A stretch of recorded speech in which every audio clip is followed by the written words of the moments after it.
নমস্কার। শুরু করছি পাঠ অখণ্ড শ্রী শ্রী রামকৃষ্ণ কথামৃত শ্রীম কথিত উদ্বোধন কার্যালয়তে প্রকাশিত। শ্রীরামকৃষ্ণ ভক্ত সঙ্গে, পৃষ্ঠা 33,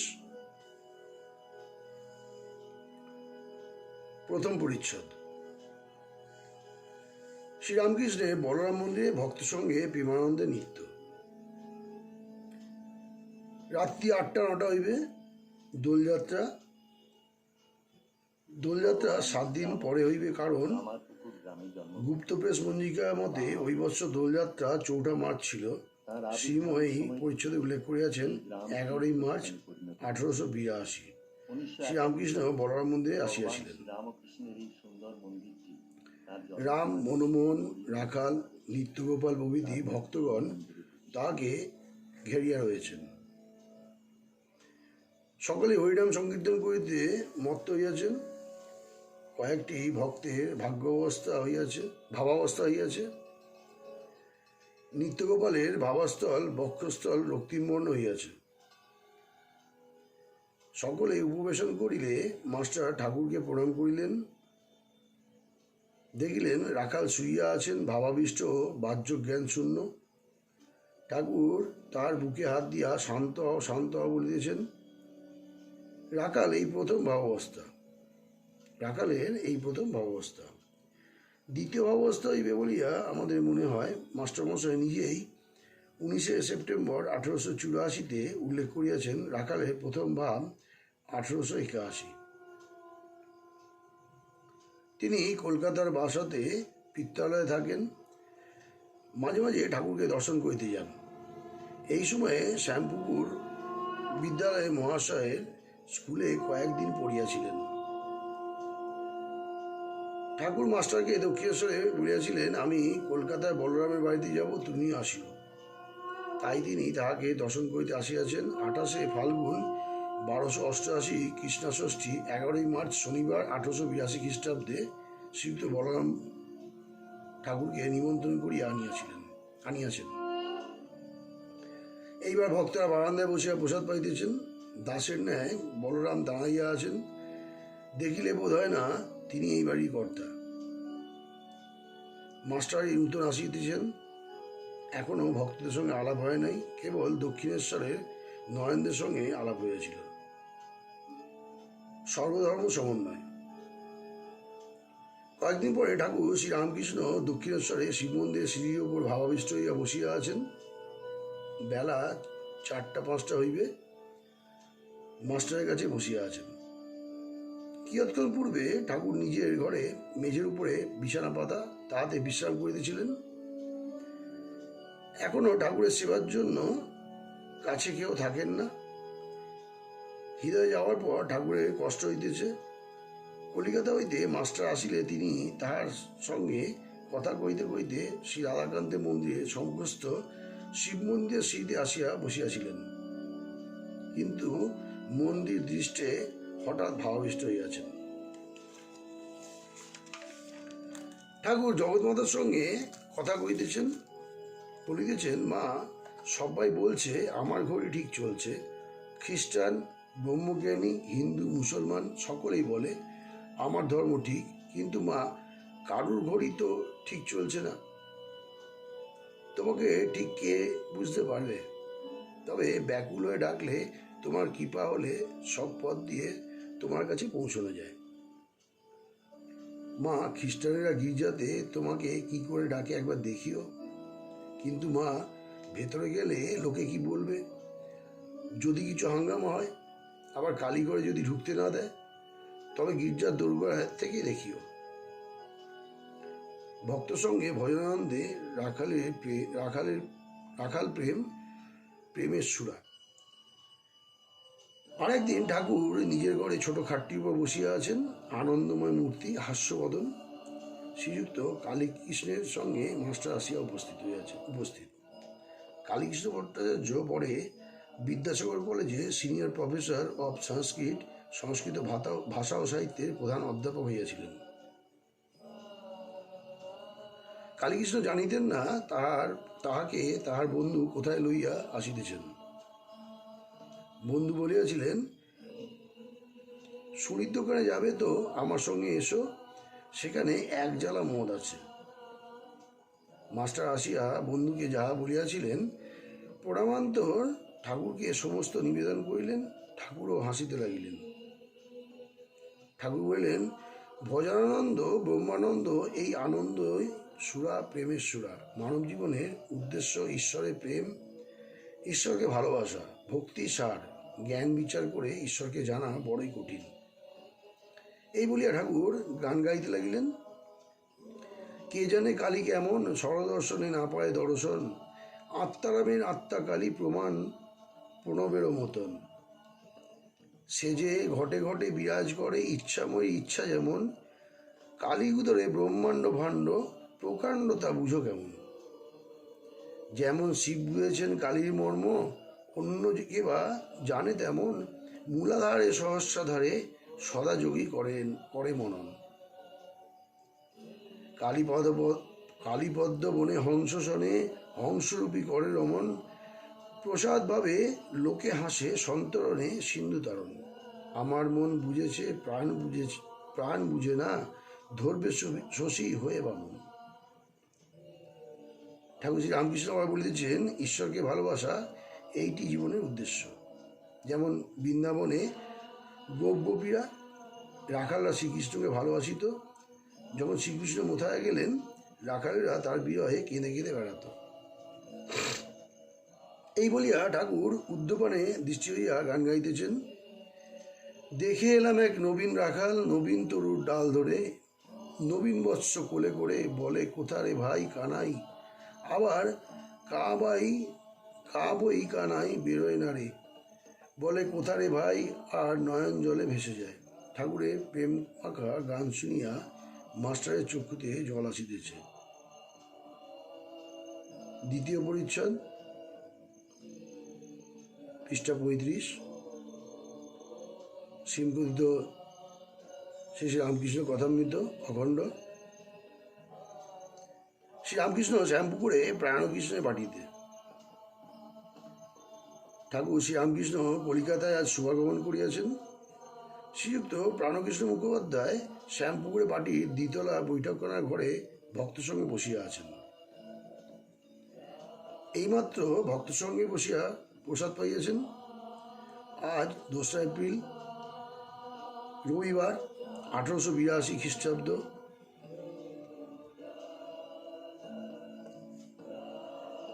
একুশে চৈত্র 1288 শুক্লা চতুর্দশী। এখন বেলা 1টা-2টা হইবে। কাপ্তেন ওই পাড়াতেই থাকেন। ঠাকুরের ইচ্ছায় এ বাড়িতে বিশ্রামের পর কাপ্তানের বাড়ি হইয়া তাহাকে দর্শন করিয়া কমলকুটির নামক বাড়িতে শ্রীযুক্ত কেশব সেনকে দর্শন করিতে যাইবেন। প্রাণকৃষ্ণের বৈঠকখানায় বসিয়া আছেন রাম, মনমোহন, কেদার, সুরেন্দ্র, গিরিশ, সুরেন্দ্রর ভ্রাতা, রাখাল, বলরাম, মাস্টার প্রভৃতি ভক্তেরা উপস্থিত। পাড়ার বাবুরা ও অন্যান্য নিমন্ত্রিত ব্যক্তিরাও আছেন। ঠাকুর কি বলেন শুনিবার জন্য সকলেই উৎসুক হইয়া আছেন। ঠাকুর বলিতেছেন, ঈশ্বর ও তাহার ঐশ্বর্য, এই জগৎ তার ঐশ্বর্য। কিন্তু ঐশ্বর্য দেখেই সকলে ভুলে যায়। যার ঐশ্বর্য তাকে খোঁজে না। কামিনী কাঞ্চন ভোগ করতে সকলে যায়, কিন্তু দুঃখ অশান্তি বেশি।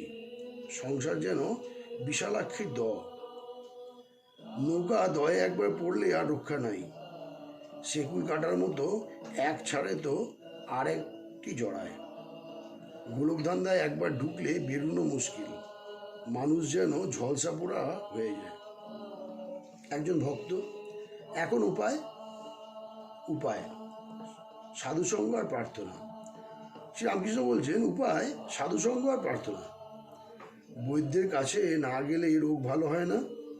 সাধুসঙ্গ একদিন করলে হয় না, সর্বদাই দরকার। রোগ লেগেই আছে। আবার বৈদ্যের কাছে না থাকলে নারী জ্ঞান হয় না, সঙ্গে সঙ্গে ঘুরতে হয়। তবে কোনটি কফের নারী, কোনটি পিত্তের নারী বোঝা যায়। তো ভক্ত বলছেন, সাধুসঙ্গে কি উপর হবে? শ্রীরামকৃষ্ণ বলছেন, ঈশ্বরের অনুরাগ হয়, তার উপর ভালোবাসা হয়, ব্যাকুলতা না এলে কিছুই হয় না। সাধুসঙ্গ করতে করতে ঈশ্বরের জন্য প্রাণ ব্যাকুল হয়। যেমন বাড়িতে কারুর অসুখ হলে সর্বদাই মন ব্যাকুল হয়ে থাকে কিসের রোগীর ভালো হয়। আবার কারুর যদি কর্ম যায়, সে ব্যক্তি যেমন অফিসে অফিসে ঘুরে ঘুরে বেড়ায়, ব্যাকুল হতে হয় সেই রূপ। যদি কোনো অফিসে বলে কর্ম খালি নেই, আবার তারপর দিন এসে জিজ্ঞাসা করে আজ কি কোনো কর্ম খালি হয়েছে? আর একটি উপায় আছে, ব্যাকুল হয়ে প্রার্থনা। তিনি যে আপনার লোক, তাকে বলতে হয়, তুমি কেমন, দেখা দাও, দেখা দিতেই হবে। তুমি আমাকে সৃষ্টি করেছো কেন? শিক্ষা বলেছিল ঈশ্বর দয়াময়। আমি তাতে বলেছিলাম, দয়াময় কেন বলবো? তিনি আমাদের সৃষ্টি করেছেন যাতে আমাদের মঙ্গল হয়, তা যদি করেন সে কি আশ্চর্য। বাপ মা ছেলেকে লালন করবে, সে আবার দয়া কি? সে তো করতেই হবে, তাই তাকে জোর করে প্রার্থনা করতে হয়। তিনি যে আপনার মা, আপনার বাপ। ছেলে যদি খাওয়া ত্যাগ করে, বাপ মা 3 বছর আগেই হিস্সা ফেলে দেয়। আবার যখন ছেলে পয়সা চায় আর পুনঃ পুনঃ বলে, মা তোর 2টি পায়ে পড়ি, আমাকে 2টি পয়সা দে, তখন মা বেজার হয়ে তার ব্যাকুলতা দেখে পয়সা ফেলে দেয়। সাধুসঙ্গ করলে আরেকটি উপকার হয়, সদাসৎ বিচার। সৎ নিত্য পদার্থ অর্থাৎ ঈশ্বর, অসৎ অর্থাৎ অনিত্য। অসৎ পথে মন গেলেই বিচার করতে হয়। হাতি পরের কলা গাছ খেতে সুর বাড়ালে সেই সময় মাহুত ডাউস মারে। তো প্রতিবেশী একজন বলছেন, মহাশয় পাপ বুদ্ধি কেন হয়? শ্রীরামকৃষ্ণ বলছেন, তার জগতে সব রকম আছে। সাধু লোকও তিনি তৈরি করেছেন, দুষ্ট লোকও তিনি তৈরি করেছেন। সদ্বুদ্ধি তিনিই দেন, অসৎ বুদ্ধিও তিনিই দেন। পাপীর দায়িত্ব কর্মফল। তো প্রতিবেশী বলছেন, তবে পাপ করলে আমাদের কোনো দায়িত্ব নাই? শ্রীরামকৃষ্ণ উত্তর দিচ্ছেন, ঈশ্বরের নিয়ম যে পাপ করলে তার ফল পেতে হবে। লঙ্কা খেলে তার ঝাল লাগবে না, সেজবাবু বয়সকালে অনেক রকম করেছিল, তাই মৃত্যুর সময় নানা রকম অসুখ হলো।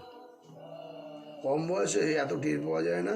কালীবাড়িতে ভোগ রাতবার অনেক সুন্দরী কাঠ থাকে। ভিজে কাঠ প্রথমটা বেশ জ্বলে যায়, তখন ভেতরে যে জল আছে টের পাওয়া যায় না। কাঠটা পোড়া শেষ হলে যত জল পেছনে ঠেলে আসে, ও ফ্যাচ ফ্যাচ করে উনুন নিভিয়ে দেয়।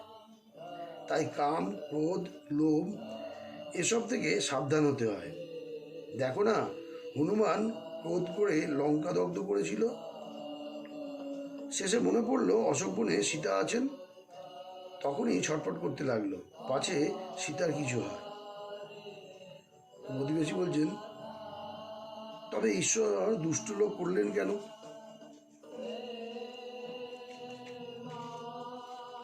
তো শ্রীরামকৃষ্ণ উত্তর দিচ্ছেন, তার ইচ্ছা, তার লীলা, তার মায়াতে বিদ্যা আছে, অবিদ্যাও আছে। অন্ধকারের প্রয়োজন আছে, অন্ধকার থাকলে আরো মহিমা প্রকাশ হয়। কাম, ক্রোধ, লোভ খারাপ জিনিস বটে, তবে তিনি দিয়েছেন কেন? মহৎ লোক তৈরি করবেন বলে। ইন্দ্রিয় জয় করলে মহৎ হয়। জিতেন্দ্রিয় কিনা করতে পারে, ঈশ্বর লাভ পর্যন্ত তার কৃপায় করতে পারে। আবার অন্যদিকে দেখো, কাম থেকে তার সৃষ্টিলীলা চলছে। দুষ্ট লোকেরও দরকার আছে। একটি তালুকে প্রজারা বড়ই দুর্দান্ত হয়েছিল, তখন গোলক চৌধুরীকে পাঠিয়ে দেওয়া হলো। তার নামে প্রজারা কাঁপতে লাগলো। এত কঠোর শাসন, সবই দরকার। সীতা বললেন, রাম, অযোধ্যায় সব অট্টালিকা হতো তো বেশ হতো, অনেক বাড়ি দেখেছি ভাঙা পুরনো। রাম বললেন, সীতা, সব বাড়ি সুন্দর থাকলে মিস্ত্রিরা কি করবে? সকলের হাস্য। ঈশ্বর সব রকম করেছেন, ভালো গাছ, বিষ গাছ, আবার আগাছাও করেছেন। জানোয়ারদের ভিতরে ভালো মন্দ সব আছে, বাঘ, সিংহ, সাপ সব আছে। সংসারে ঈশ্বর লাভ হয়, সকলেই মুক্তি হবে। প্রতিবেশী বলছেন, মহাশয়, সংসার থেকে কি ভগবানকে পাওয়া যায়? তো শ্রীরামকৃষ্ণ বলছেন, অবশ্য পাওয়া যায়, তবে যা বললুম, সাধুসঙ্গ আর সর্বদা প্রার্থনা করতে হয়, তার কাছে কাঁদতে হয়। মনের ময়লাগুলো ধুয়ে গেলে তার দর্শন হয়। মনটি যেন মাটি মাখানো লোহার সূচ, ঈশ্বর চুম্বক পাথর, মাটি না গেলে চুম্বক পাথরের সঙ্গে যোগ হয় না। কাঁদতে কাঁদতে সূচের মাটি ধুয়ে যায়। সূচের মাটি অর্থাৎ কাম, ক্রোধ, লোভ, পাপ বুদ্ধি, বিষয় বুদ্ধি মাটি ধুয়ে গেলেই ছুঁচকে চুম্বক পাথরে টেনে লবে, অর্থাৎ ঈশ্বর দর্শন হবে। চিত্তশুদ্ধি হলে তবে তাকে লাভ হয়। জ্বর হয়েছে, দেহে রস অনেক রয়েছে, তাতে কুইনাইন কি কাজ হবে? সংসারে হবে না কেন? ওই সাধুসঙ্গ, কেঁদে কেঁদে প্রার্থনা, মাঝে মাঝে নির্জনে বাস, একটু বেড়া না দিলে ফুটপাতের চারা গাছ ছাগল গরুতে খেয়ে ফেলে। প্রতিবেশী যিনি আছেন উনি বলছেন, যারা সংসারে আছে তাদেরও তো হবে, তাদেরও হবে। তো শ্রীরামকৃষ্ণ বলছেন, সকলেরই মুক্তি হবে, তবে গুরুর উপদেশ অনুসারে চলতে হয়। বাঁকা পথে গেলে ফিরে আসতে কষ্ট হবে, মুক্তি অনেক দেরিতে হয়। হয়তো এই জন্মেও হলো না, আবার হয়তো অনেক জন্ম পর হলো। জনকাদি সংসারের কর্ম করেছিলেন, ঈশ্বরকে মাথায় রেখে কাজ করতেন। নিত্যবী যেমন মাথায় বাসন করে নাচে, আর পশ্চিমের মেয়েদের দেখো নাই, মাথায় জলের গড়া, হাসতে হাসতে কথা কইতেই যাচ্ছে। প্রতিবেশী বলছেন যে, গুরুর উপদেশ বললেন, গুরু কেমন করে পাবো?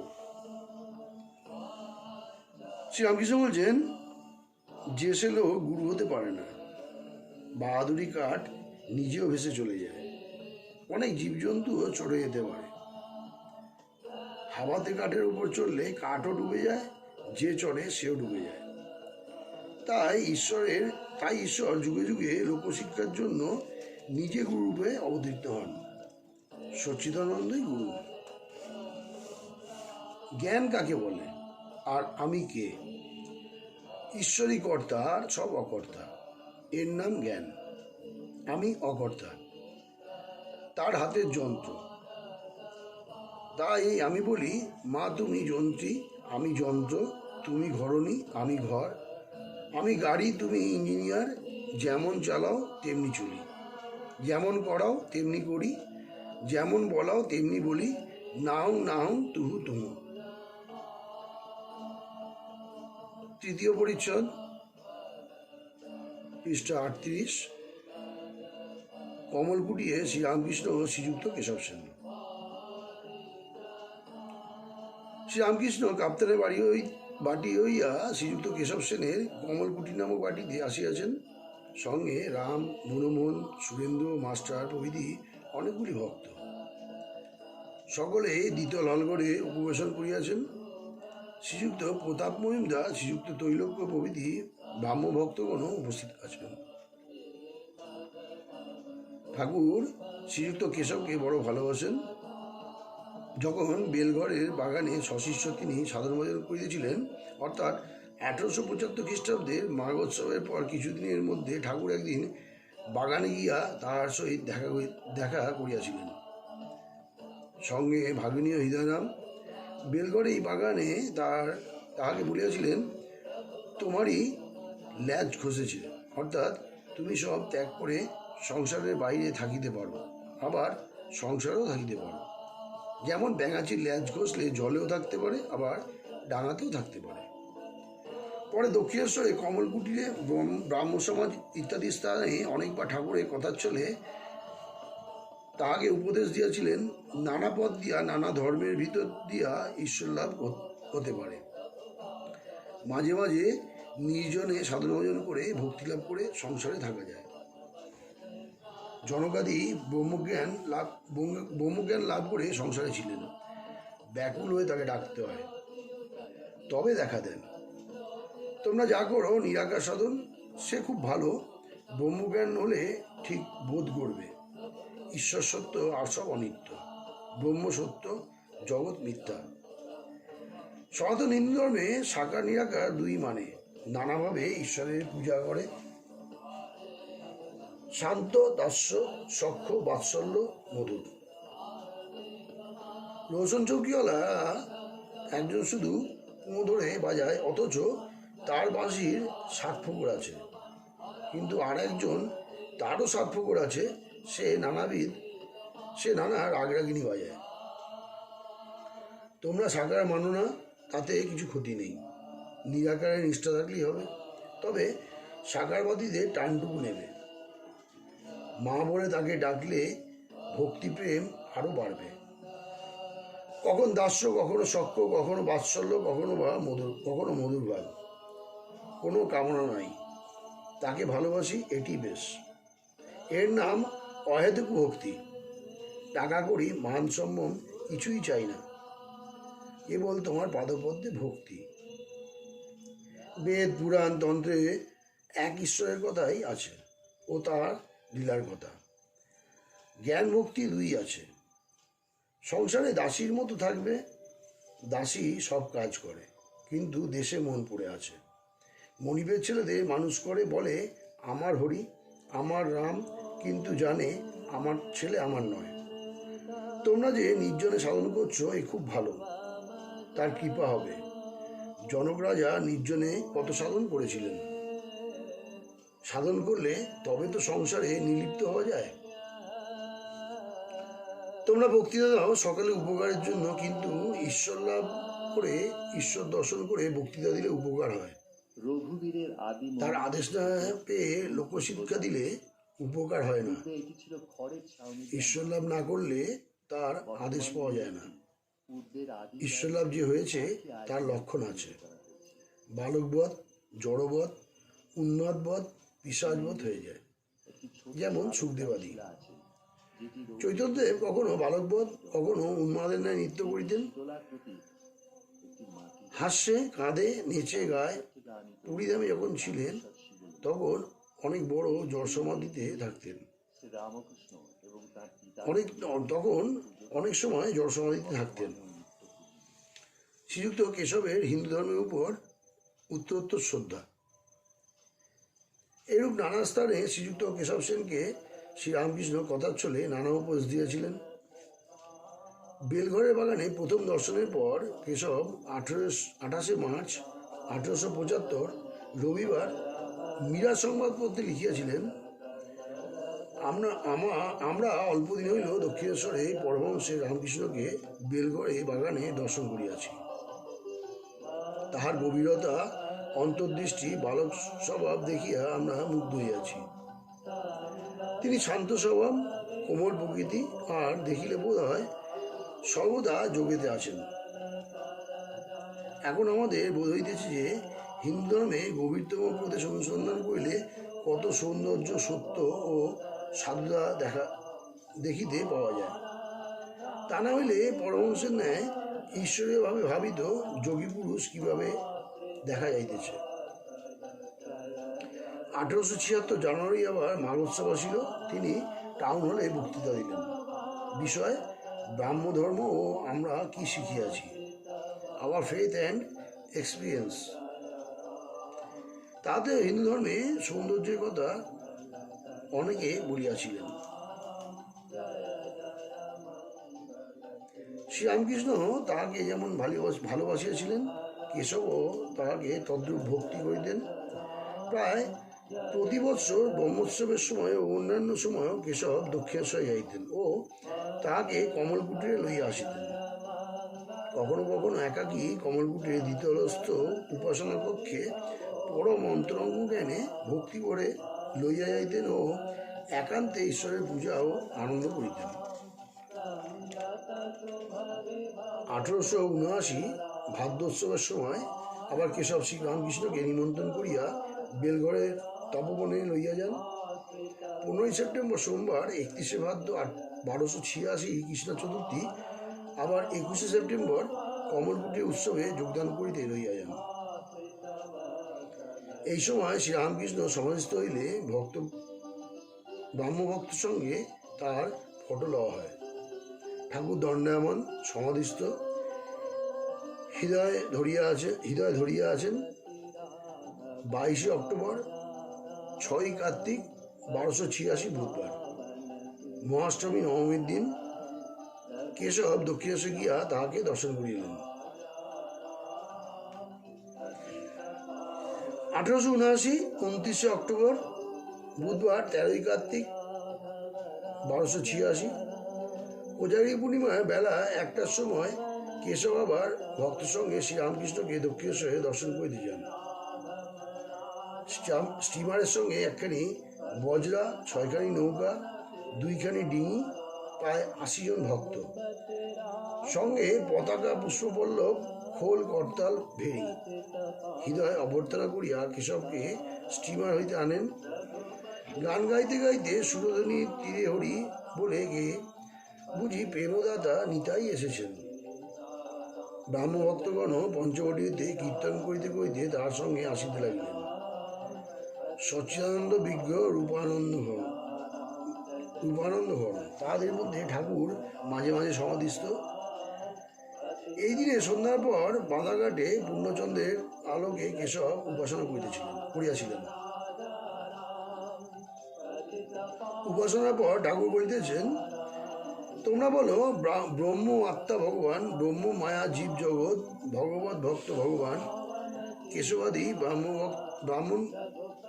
ভক্তগণ সেই চন্দ্রালোকে ভাগীরথী তীরে সমস্বরে শ্রীরামকৃষ্ণের সঙ্গে ওই সকল মন্ত্র ভক্তিভরে উচ্চারণ করিতে লাগিলেন।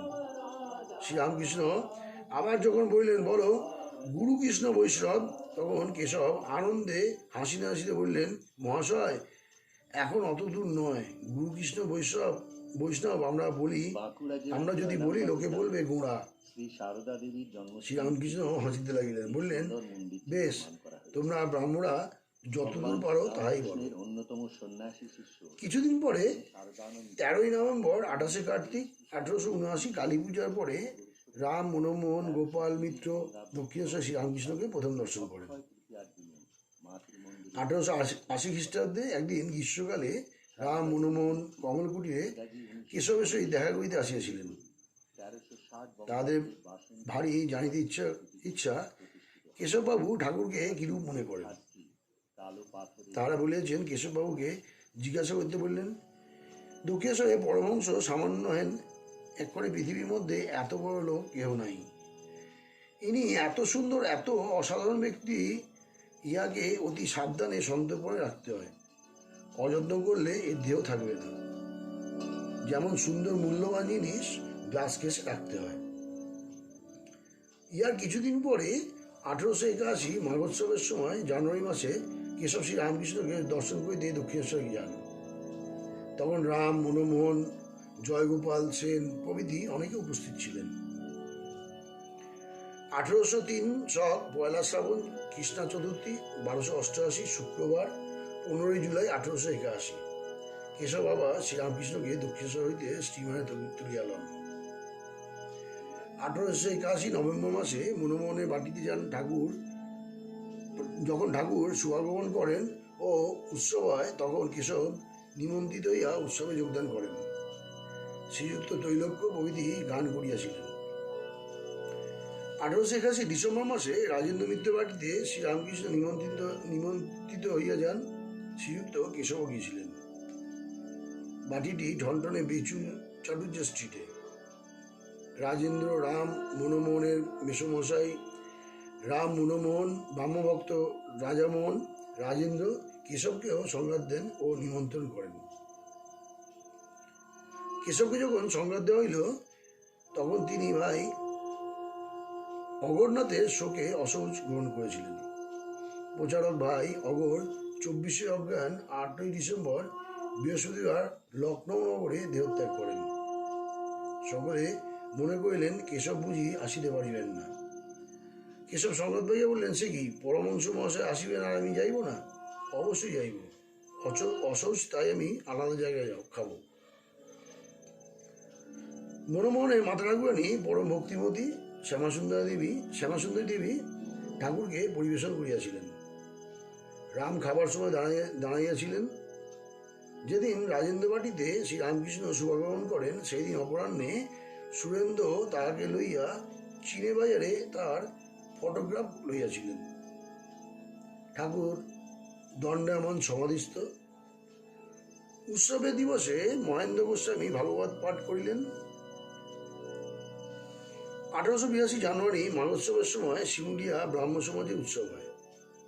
জ্ঞান চৌধুরী পার্টিতে দালানে উঠোনে উপাসনা ও কীর্তন হয়।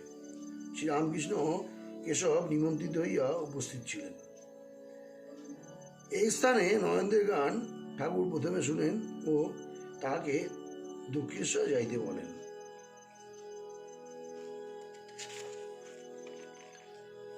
আঠারোশো 82 খ্রিস্টাব্দে 23 ফেব্রুয়ারি 12ই ফাল্গুন বৃহস্পতিবার কেশব শ্রী রামকৃষ্ণকে দক্ষিণেশ্বরে ভক্ত সঙ্গে আবার দর্শন করিতে আসেন।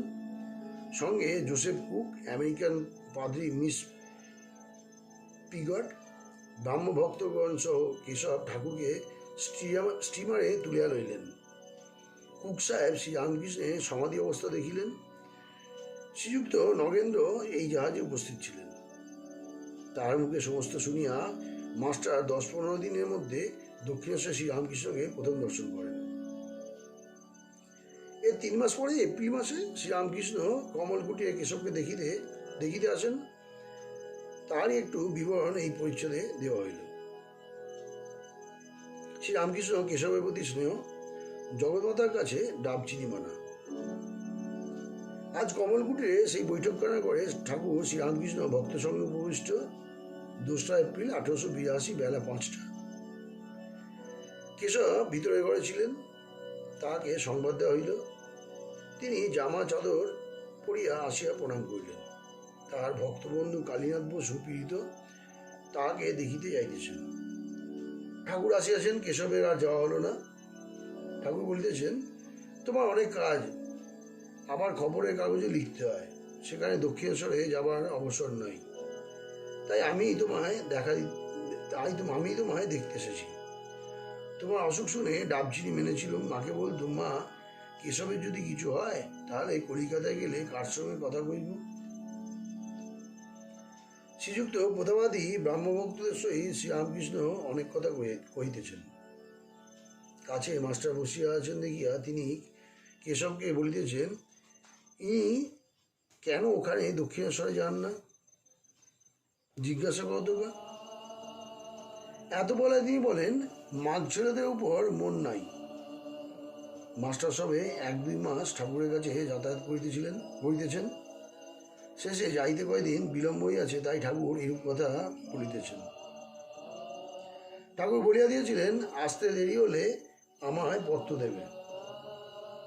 ব্রাহ্মভক্তেরা শ্রীযুক্ত সামাধ্যায়ীকে দেখাইয়া ঠাকুরকে বলিতেছেন, ইনি পণ্ডিত, বেদাদি শাস্ত্র বেশ পড়িয়াছেন।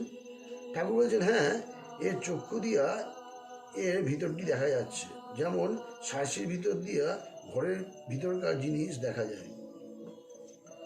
শ্রীযুক্ত তৈলক্য গান গাইতেছেন। গান গাইতে গাইতে সন্ধ্যাবাদী জ্বালা হইল, গান চলিতে লাগিল। গান শুনতে শুনতে ঠাকুর হঠাৎ দণ্ডায়মান আর মার নাম কইতে কইতে সমাধিস্থ। কিঞ্চিৎ প্রকৃতিস্থ হইয়া নিজেই নৃত্য করিতে করিতে গান ধরিলেন। সুরাপান কইরা মা, সুদা খাই জয় মা কালী বলে, মন মাতালে মাতাল করে মদ মাতালে মাতাল বলে, গুরুদত্ত গুড় লয়ে প্রবৃত্তিতায় মশলা দিয়ে, জ্ঞান সুরিতে চুয়ায় ভাটি পান করে মোর মন মাতালে, মূল মন্ত্র যন্ত্র ভরা শোধন করি বলে তারা, প্রসাদ বলে এমন সুরা খেলে চতুর্বর্গ মেলে। শ্রীযুক্ত কেশবকে ঠাকুর স্নেহপূর্ণ নয়নে দেখিতেছেন, যেন কত আপনার লোক, আর যেন ভয় করিতেছেন। কেশব পাছে অন্য কারো অর্থাৎ সংসারে হয়। তাহার দিকে তাকাইয়া আবার গান ধরিলেন। কথা বলতে ডরাই, না বললেও ডরাই, মনের সন্দেহ হয় পাছে তোমা ধনে হারাই হারাই। আমরা জানি যে মন তোর, দিলাম তোরে সেই মন তোর, এখন মন তোর, যে মন্ত্রে বিপদেতে তরি তরাই। আমরা জানি যে মন তোর দিলাম সেই তোরে, সেই মন তোর, এখন মন তোর। অর্থাৎ সব ত্যাগ করে ভগবানকে ডাক, তিনি সত্য আর সব অনিত্য। তাকে না লাভ করলে কিছুই হয় না, এই হলো মহামন্ত্র। এই মহামন্ত্র আবার উপবেশন করিয়া ভক্তদের সঙ্গে কথা কইতেছেন। তাকে জল খাওয়াইবার জন্য উদ্যোগ হইতেছে। হলঘরে একপাশে একটি ব্রাহ্ম ভক্ত পিয়ানো বাজাইতেছেন। শ্রীরামকৃষ্ণ হাস্যবদনে বালকের ন্যায় পিয়ানোর কাছে গিয়া দাঁড়াইয়া দেখিতেছেন। একটু পরে অন্তঃপুরে তাহাকে লইয়া যাওয়া হইল। জল খাইবেন আর মেয়েরাও প্রণাম করিবেন। ঠাকুর শ্রী রামকৃষ্ণের জলসেবা হইল। এইবার তিনি গাড়িতে উঠিলেন। ব্রাহ্মভক্তরা সকলেই গাড়ির কাছে দাঁড়াইয়া আছেন। কমলকুটি হইতে গাড়ি দক্ষিণেশ্বরের মন্দিরাভিমুখে যাত্রা করিল।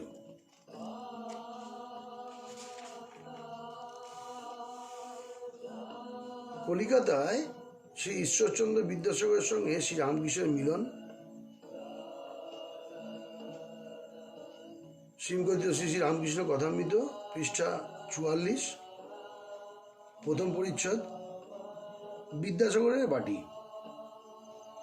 আজ শনিবার 21শে শ্রাবণে কৃষ্ণা ষষ্ঠী তিথি, 5ই আগস্ট 1882 খ্রিস্টাব্দ, বেলা 4টে বাজিবে।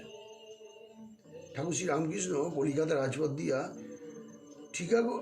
টিকা গাড়ি করিয়া বাদুরবাগানের দিকে আসিতেছেন। সঙ্গে ভবনাথ, হাজরা ও মাস্টার। বিদ্যাসাগরের বাড়ি যাইবেন। ঠাকুরের জন্মভূমি হুগলি জেলার অন্তর্বর্তী কামারপুকুর গ্রাম। এই গ্রামটি বিদ্যাসাগরের জন্মভূমি বীরসিংহ নামক গ্রামের নিকটবর্তী। ঠাকুর শ্রী রামকৃষ্ণ বাল্যকাল হইতে বিদ্যাসাগরের দয়ার কথা শুনিয়া আসিতেছেন। দক্ষিণেশ্বর কালীবাড়িতে থাকিতে থাকিতে তাহার পাণ্ডিত্য ও দয়ার কথা প্রায় শুনিয়া থাকেন। মাস্টার বিদ্যাসাগরের স্কুলে অধ্যাপনা করেন শুনিয়া তাহাকে বলিয়াছিলেন, আমাকে বিদ্যাসাগরের কাছে কি লইয়া যাইবে? আমার দেখিবার বড় স্বাদ হয়। মাস্টার বিদ্যাসাগরকে সেই কথা বললেন।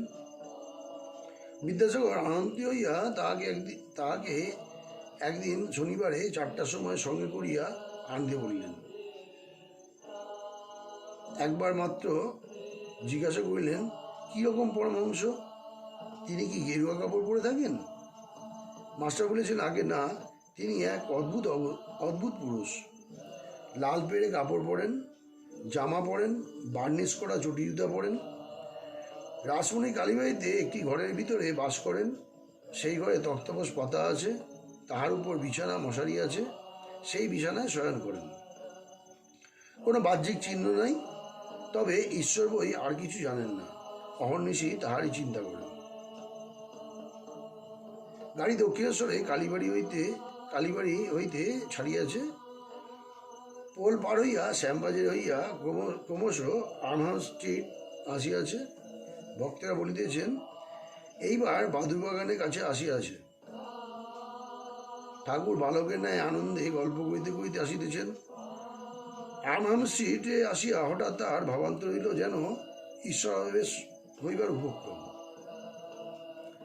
গাড়ি রামমোহন রায়ের বাগানবাটির কাছ দিয়ে আসিতেছে। মাস্টার ঠাকুরের ভাবান্তর দেখেন নাই। তাড়াতাড়ি বলিতেছেন, এইটি রামমোহন রায়ের বাটি। ঠাকুর বিরক্ত হইলেন, বললেন, এখন ওসব কথা ভাল লাগছে না। ঠাকুর ভাবাবিষ্ট হইতেছেন। বিদ্যাসাগরের বাটির সম্মুখে গাড়ি দাঁড়াইল।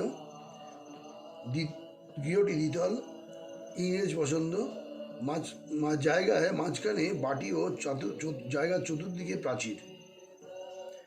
বাড়ির পশ্চিম দ্বারে সদর দরজা ও ফটকটি দ্বারের দক্ষিণ দিকে। পশ্চিমে প্রাচীর ও দ্বিতল গৃহের মধ্যবর্তী স্থানে মাঝে মাঝে পুষ্পবৃক্ষ।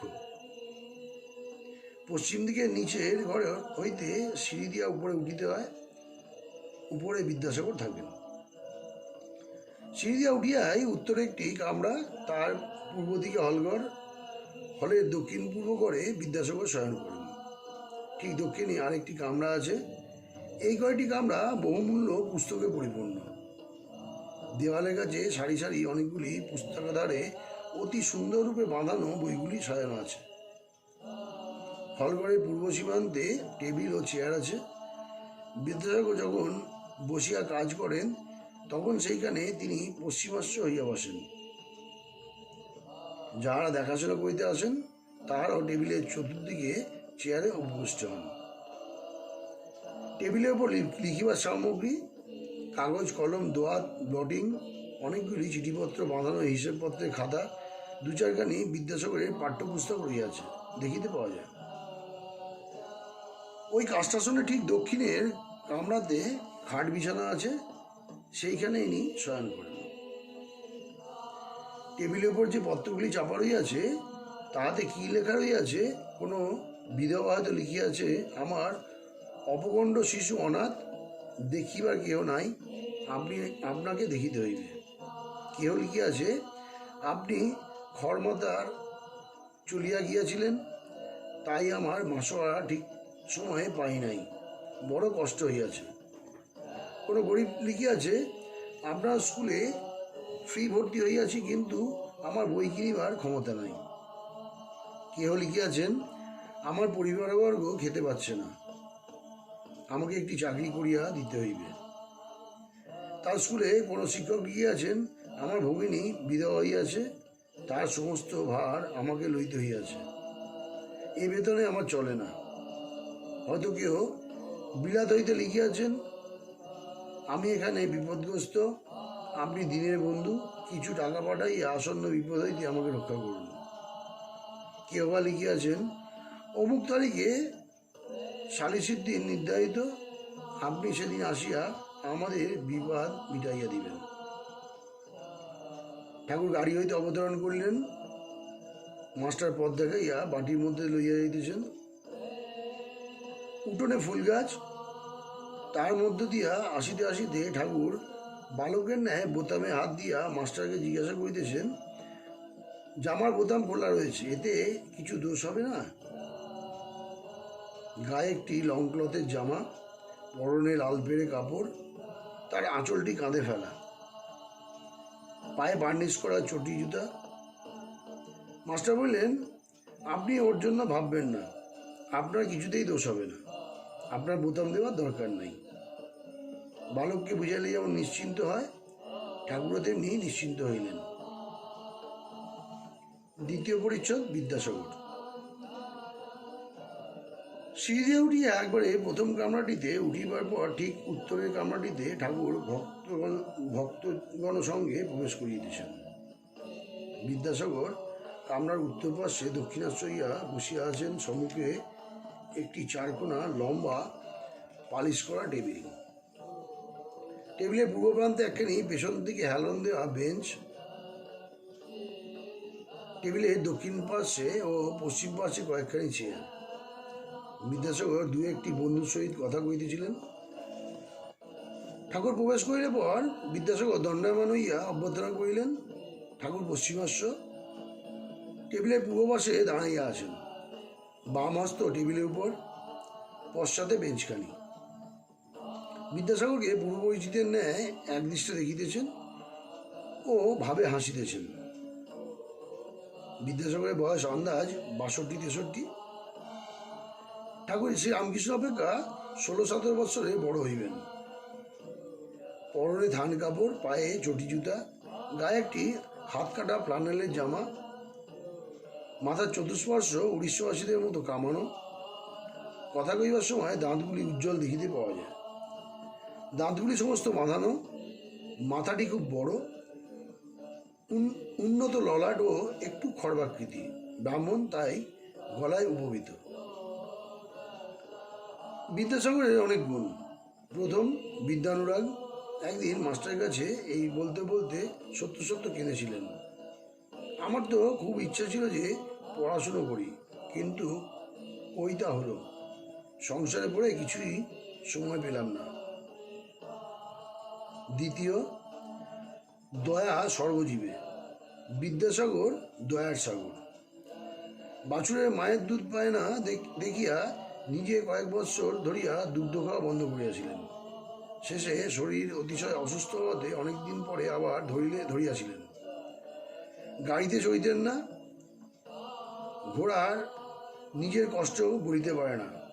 একদিন দেখিলেন একটি মুটে কলেরা রোগে আক্রান্ত হইয়া রাস্তায় পড়িয়া আছে, কাছে ঝাঁকাটা পড়িয়া আছে। দেখিয়া নিজে কোলে করিয়া তাহাকে বাড়িতে আনিলেন ও সেবা করিতে লাগিলেন। তৃতীয়, স্বাধীনতা প্রিয়তা। কর্তৃপক্ষদের সঙ্গে একমত না হওয়াতে সংস্কৃত কলেজের প্রধান অধ্যক্ষকে প্রিন্সিপালের কাজ ছাড়িয়ে দিলেন। চতুর্থত, লোকাপেক্ষা করিতেন না। একটি শিক্ষককে ভালোবাসিতেন। তার কন্যার বিবাহের সময় নিজে আইবুড়ো ভাতের কাপড় বগলে করে এসে উপস্থিত। পঞ্চম, মাতৃভক্তি ও মনের বল। মা বলিয়াছেন, ঈশ্বর তুমি যদি এই বিবাহে ভ্রাতার বিবাহে না আসো তাহলে আমার ভারী মন খারাপ হবে। তাই কলিকাতা হইতে হাঁটিয়া গেলেন। পথে আমোদর নদী, নৌকা নাই, সাঁতার দিয়া পার হইয়া গেলেন। সেই ভিজা কাপড়ে বিবাহরাত্রেই বীরসিংহয় মার কাছে গিয়া উপস্থিত বললেন, মা এসেছি। শ্রীরামকৃষ্ণের বিদ্যাসাগরের পূজা ও সম্ভাষণ। শ্রীরামকৃষ্ণকে বিদ্যাসাগরের পূজা ও সম্ভাষণ। ঠাকুর ভাবাসিষ্ট হইতেছেন ও কিয়ৎক্ষণ ভাবে দাঁড়াইয়া আছেন।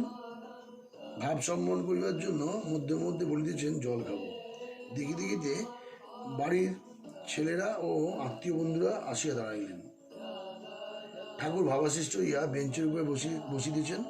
একটি 17-18 বছরের ছেলে সেই বেঞ্চে বসিয়া আছে। বিদ্যাসাগরের কাছে পড়াশোনার সাহায্য প্রার্থনা করিতে আসিয়াছে। ঠাকুর ভাবাবিষ্ট। ঋষির অন্তর্দৃষ্টি, ছেলের অন্তরে ভাব সব বুঝিয়াছেন। একটু সরিয়া বসিলেন। ওভাবে বলিতেছেন, মা এ সংসারে এ ছেলে সাংঘাতিক সংসার শক্তি। তোমার অবিদ্যার সংসার, এ অবিদ্যার ছেলে। যে ব্যক্তি ব্রহ্মবিদ্যার জন্য ব্যাকুল নয়, শুধু অর্থকরী বিদ্যা উপার্জন তার পক্ষে বিড়ম্বনা মাত্র। এই কথা কি ঠাকুর বলিতেছেন? বিদ্যাসাগর ব্যস্ত হইয়া একজনকে জল আনিতে বললেন ও মাস্টারকে জিজ্ঞাসা করিতেছেন, কিছু খাবার আনলে ইনি খাবেন কি? তিনি বলেন, আজ্ঞা আনুন না। বিদ্যাসাগর ব্যস্ত হইয়া ভিতরে গিয়া কতগুলি মিঠাই আনিলেন ও বললেন, এগুলি বর্ধমান থেকে এসেছে। ঠাকুরকে কিছু খাইতে দেওয়া হইল। হাজরা ও ভবনাথ কিছু পাইলেন। মাস্টারকে দিতে আসিলে পর বিদ্যাসাগর বললেন, ও ঘরের ছেলে, ওর জন্য আটকাচ্ছে না। ঠাকুর একটি ভক্ত ছেলের কথা বিদ্যাসাগরকে বলিতেছিল। সে ছোকরাটি এখানে ঠাকুরের সম্মুখে বসেছিল। ঠাকুর বললেন, এ ছেলেটি বেশ সৎ, তার অন্তঃসার যেন ফল্গু নদী। উপরে বালি একটু খুললে ভেতরে জল বইছে দেখা যায়। মিষ্টি মুখের পর ঠাকুর সহাস্যে বিদ্যাসাগরের সঙ্গে কথা কইতেছেন। দেখে দেখিতে একবার লোক হইয়াছে, কেউ উপবিষ্ট, কেউ দাঁড়াইয়া। শ্রীরামকৃষ্ণ, আজ সাগরে এসে মিললাম। এতদিন খাল, বিল, হদ্দ, নদী দেখেছি, এবারে সাগর দেখছি। সকলের হাস্য। বিদ্যাসাগর সহাস্যে, তবে নোনা জল খানিকটা নিয়ে যান, হেসে হাসছে। তো শ্রীরামকৃষ্ণ বলছেন, না গো, নোনা জল কেন? তুমি তো অবিদ্যাসাগর নও, তুমি যে বিদ্যাসাগর। সকলের হাস্য। তুমি ক্ষীর সমুদ্র। আবার সকলের হাস্য। বিদ্যাসাগর বলছেন, তা বলতে পারেন বটে। বিদ্যাসাগর চুপ করিয়া রইলেন। ঠাকুর কথা কইতেছেন। বিদ্যাসাগরের সাত্ত্বিক কর্ম, তুমিও সিদ্ধ পুরুষ। তোমার কর্ম সাত্ত্বিক কর্ম, সত্যের রজ। সত্যগুণ থেকে দয়া হয়। দয়ার জন্য যে এত কর্ম করা যায়, সে রাজসিক কর্ম বটে। কিন্তু এই রজগুণ, সত্যের রজগুণ, এতে দোষ নাই। সুখদেবাদী লোকশিক্ষার জন্য দয়া রেখেছিলেন, ঈশ্বর বিষয়ে শিক্ষা দিবার জন্য।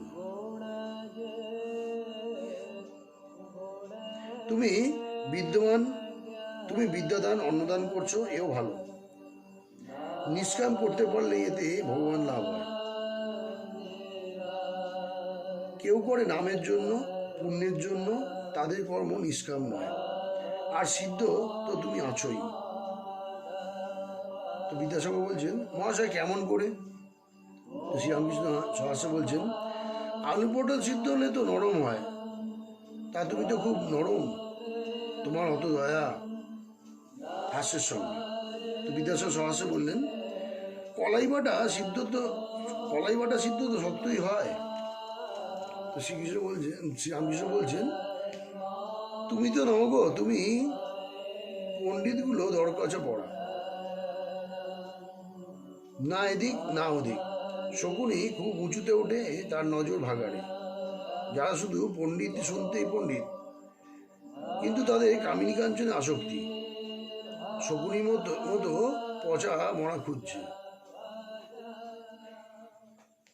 আসক্তি অবিদ্যার সংসারে, দয়া, ভক্তি, বৈরাগ্য বিদ্যার ঐশ্বর্য। বিদ্যাসাগর চুপ করে শুনিতেছেন। সকলেই একদৃষ্টে এই আনন্দময় পুরুষকে দর্শন ও তাহার কথামৃত পান করিতেছেন। তৃতীয় পরিচ্ছদ, ঠাকুর শ্রী রামকৃষ্ণ জ্ঞানযোগ বা বেদান্ত বিচার। বিদ্যাসাগর মহাপণ্ডিত যখন সংস্কৃত কলেজে পড়িতেন, তখন নিজের শ্রেণীর সর্বোৎকৃষ্ট ছাত্র ছিলেন। তিনি প্রতি বছর প্রথম হইতেন ও স্বর্ণপদক আদি মেডেল বা ছাত্রবৃত্তি পাইতেন। ক্রমে সংস্কৃত কলেজের প্রধান অধ্যাপক হইয়াছিলেন। তিনি সংস্কৃত ব্যাকরণ ও সংস্কৃত কাব্যে বিশেষ পারদর্শী লাভ করেছিলেন। অধ্যাবসায় গুণে নিজের চেষ্টা করিয়া ইংরেজি শিখিয়াছিলেন। ধর্ম বিষয়ে বিদ্যাসাগর কাকেও শিক্ষা দিতেন না। তিনি দর্শনাদি গ্রন্থ পড়িয়াছিলেন। মাস্টার একদিন জিজ্ঞাসা করেছিলেন, আপনার হিন্দু দর্শন কিরূপ লাগে? তিনি বলিয়াছিলেন, আমার তো বোধ হয় ওরা যা বোঝাতে গেছে বোঝাতে পারে নাই। হিন্দুদের ন্যায় শ্রদ্ধাদি ধর্মকর্ম সমস্ত করিতেন, গলায় উপবৃত ধারণ করিতেন। বাংলায় যে সকল পত্র লিখিতেন, তাহাতে শ্রী শ্রী হরিশরণম ভগবানের এই বন্দনা আগে লিখিতেন।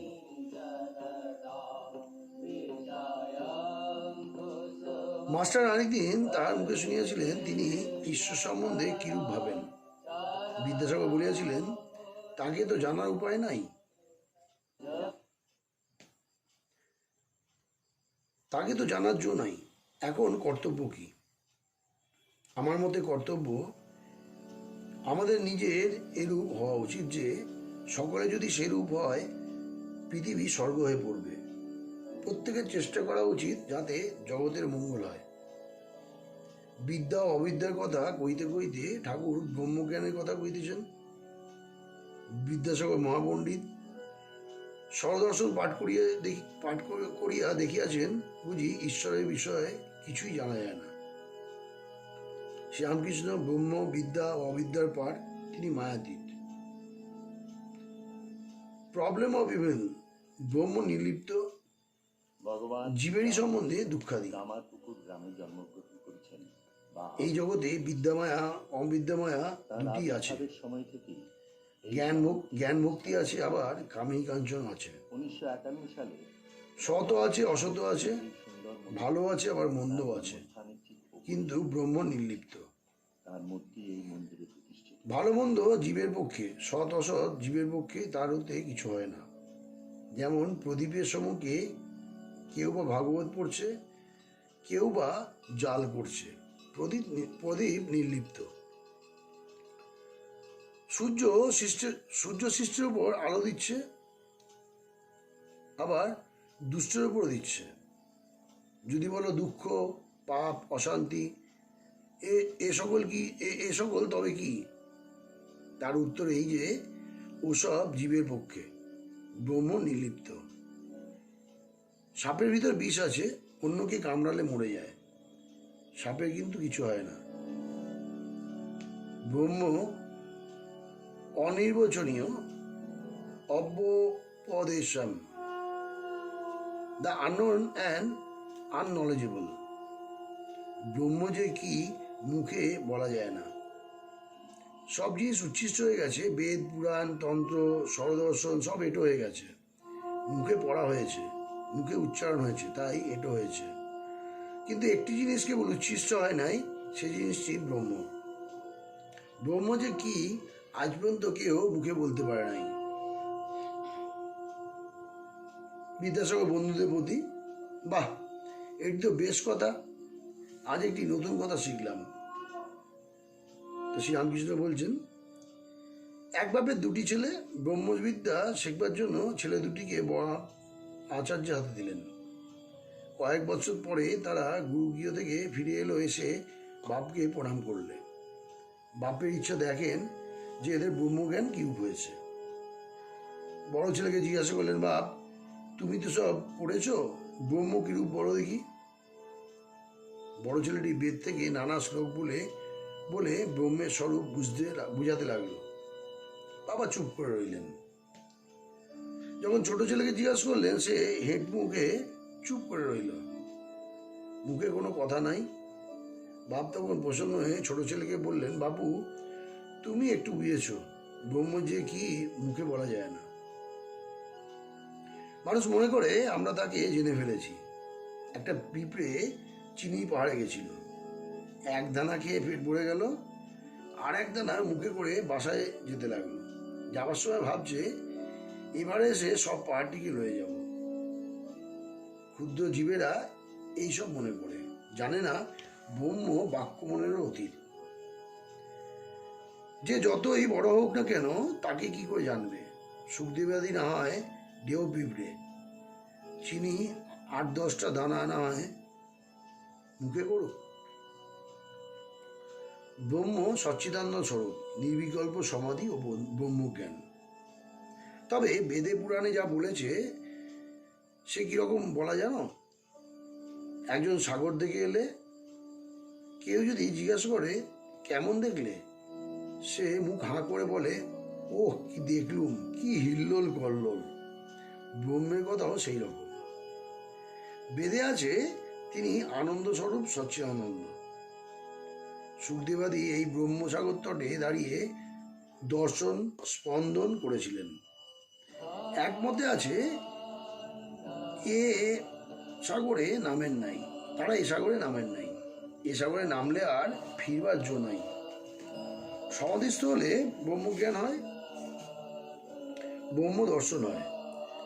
সে অবস্থায় বিচার একবারে বন্ধ হয়ে যায়, মানুষ চুপ হয়ে যায়। ব্রহ্ম কি বস্তু মুখে বলার শক্তি থাকে না। লুনের ছবি লবণ পুত্তলিকা সমুদ্র মাপতে গেছিল, সকলে হাসছ। কত গভীর জল তাই খবর দেবে, খবর দেওয়ার হলো না, যেই নামা অমনি গলে যাওয়া, কে আর খবর দিবে? একজন প্রশ্ন করলেন, সমাধিস্থ ব্যক্তি যার ব্রহ্মজ্ঞান হয়েছে, তিনি কি আর কথা কন না? তো শ্রীরামকৃষ্ণ বিদ্যাসাগরের প্রতি, শঙ্করাচার্য লোকশিক্ষার জন্য বিদ্যার আমি রেখেছিলেন। ব্রহ্মদর্শন হলে মানুষ চুপ করে যায়, যতক্ষণ দর্শন না হয় ততক্ষণই বিচার। ঘি কাঁচা যতক্ষণ থাকে ততক্ষণই কলকলানি, পাকা ঘির কোনো শব্দ থাকে না। কিন্তু যখন পাকা ঘিয়ে আবার কাঁচা লুচি পড়ে, তখন আর একবার ছ্যাক কলকল করে। যখন কাঁচা লুচিকে পাকা করে তখন আবার চুপ করে যায়। তেমনি সমাধিস্থ পুরুষ লোকশিক্ষা দিবার জন্য আবার নেমে আসে, আবার কথা হয়। যতক্ষণ মৌমাছি ফুলে না বসে ততক্ষণ ভনভন করে, ফুলে বসে মধুপান করতে আরম্ভ করলে চুপ করে যায়। মধুপান করবার পর মাতাল হয়ে আবার কখন কখন গুনগুন করে। পুকুরে কলসিতে জল ভরবার সময় ভক ভক শব্দ হয়, পূর্ণ হয়ে গেলে আর শব্দ হয় না, সকলের হাস্য। তবে আর এক কলসিতে যদি ঢালাঢালি হয়, তাহলে আবার শব্দ হয়। চতুর্থ পরিচ্ছদ, জ্ঞান ও বিজ্ঞান, অদ্বৈতবাদ, বিশিষ্ট দ্বৈতবাদ ও দ্বৈতবাদ, এই তিনের সমন্বয়। শ্রীরামকৃষ্ণ, ঋষিদের ব্রহ্মজ্ঞান হয়েছিল। বিষয় বুদ্ধি লেশমাত্র থাকলে এই ব্রহ্মজ্ঞান হয় না। ঋষিরা কত খাটত, সকালবেলা আশ্রম থেকে চলে যেত, একলা সমস্ত দিন ধ্যান চিন্তা করত, রাত্রে আশ্রমে ফিরে এসে কিছু ফলমূল খেত, দেখাশোনা, ছোঁয়া এসব বিষয় থেকে মনকে আলাদা রাখত, তবে ব্রহ্মকে বোধে বোধ করত। কলিতে অন্নগত প্রাণ দেহবুদ্ধি যায় না, এই অবস্থায় সোহং বলা ভালো নয়। সবই করা যাচ্ছে, আবার আমি ব্রহ্ম বলা ঠিক নয়। যারা যারা বিষয় ত্যাগ করতে পারে না, তাদের আমি কোনো মতে যাচ্ছি না। তাদের আমি দাস, আমি ভক্ত, এই অভিমানই ভালো। ভক্তিপথে থাকলেও তাকে পাওয়া যায়। জ্ঞানী নেতি নেতি করে বিষয় বুদ্ধি ত্যাগ করে, তবে ব্রহ্মকে জানতে পারে। যেমন সিঁড়ির ধাপ ছাড়িয়ে ছাড়িয়ে ছাদে পৌঁছানো যায়, কিন্তু বিজ্ঞানী যিনি বিশেষ রূপে তার সঙ্গে আলাপ করেন, তিনি আরও কিছু দর্শন করেন। তিনি দেখেন ছাদ যে জিনিসে তৈরি, সেই ইট চুন সুরকিতেই সিঁড়ি তৈরি। নেতি নেতি করে যাকে ব্রহ্মবোধ হয়েছে, তিনি জীবজগৎ হয়েছেন। বিজ্ঞানী দেখে যিনি নির্গুণ, তিনি সগুণ। সাথে অনেকক্ষণ লোক থাকতে পারে না, আবার নেমে আসে। যারা সমাধিস্থ হয়ে ব্রহ্মদর্শন করেছেন, তারাও নেমে এসে দেখেন যে জীবজগতে তিনি হয়েছেন। সারে গা মা পাধা নিতে অনেকক্ষণ থাকা যায় না, আমি যায় না। তখন দেখে তিনি আমি, তিনি জীবজগৎ সব। এরই নাম বিজ্ঞান। জ্ঞানীর পথ জ্ঞান ভক্তির পথ, আবার ভক্তির পথ।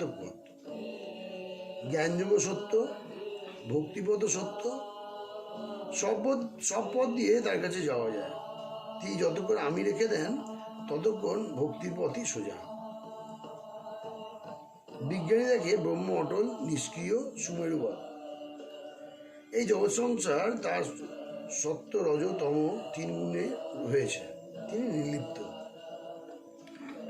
বিজ্ঞানী দেখে যিনি ব্রহ্ম, তিনি ভগবান। যিনি গুণাতীত, তিনি সৈশ্বর্যপূর্ণ ভগবান। এই জীবজগৎ, মনোবুদ্ধি, ভক্তি, বৈরাগ্য, জ্ঞান এসব তার ঐশ্বর্য। সহাস্যে যে বাবুর ঘরদার নাই, হয়তো বিকিয়ে গেল, সে বাবু কিসের বাবু? সকলের হাস্য। ঐশ্বর্য সৈশ্বর্যপূর্ণ। সে ব্যক্তি যদি ঐশ্বর্য না থাকতো, তাহলে কে মানত? সকলে হাস্য। বিরূপে এক, কিন্তু শক্তি বিশেষ। দেখো না এই জগৎ কি চমৎকার! কত রকম জিনিস, চন্দ্র, সূর্য, নক্ষত্র, কত রকম জীব, বড় ছোট, ভালো মন্দ, কারোর বেশি শক্তি, কারোর কম শক্তি। তো বিদ্যাসাগর বলছেন, তিনি কি কারুকে বেশি শক্তি, কারুকে কম শক্তি দিয়েছেন? তো শ্রীরামকৃষ্ণ বলছেন, তিনি বিভূরূপে সর্বভূতে আছেন, পিঁপড়েতে পর্যন্ত, কিন্তু শক্তি বিশেষে। তা না হলে একজন লোকে 10 জনকে হারিয়ে দেয়, আবার কেউ একজনের কাছ থেকে পালায়, আর তা না হলে তোমাকেই বা সবাই মানে কেন? তোমার কি শিং বেরিয়েছে দুটো? তোমার দয়া, তোমার বিদ্যা আছে অন্যের চেয়ে, তাই তোমাকে লোকে মানে, দেখতে আসে। তুমি এ কথা মানো কি না? বিদ্যাসাগর মৃদু মৃদু হাসিতেছিল। শুধু পাণ্ডিত্য, পুঁথিগত বিদ্যা অসার, ভক্তির সার। শ্রীরামকৃষ্ণ, শুধু পাণ্ডিত্যে কিছু নাই, তাকে পাবার উপায়, তাকে জানবার জন্য বই পড়া। একটি সাধুর পুঁথিতে কি আছে একজন জিজ্ঞাসা করলে, সাধু খুলে দেখলে পাতায় পাতায় ওম রাম লেখা রয়েছে, আর কিছুই লেখা নাই। গীতার অর্থ কি? 10 বার বললে যা হয়। গীতা 10 বার বলতে গেলে ত্যাগী হয়ে যায়।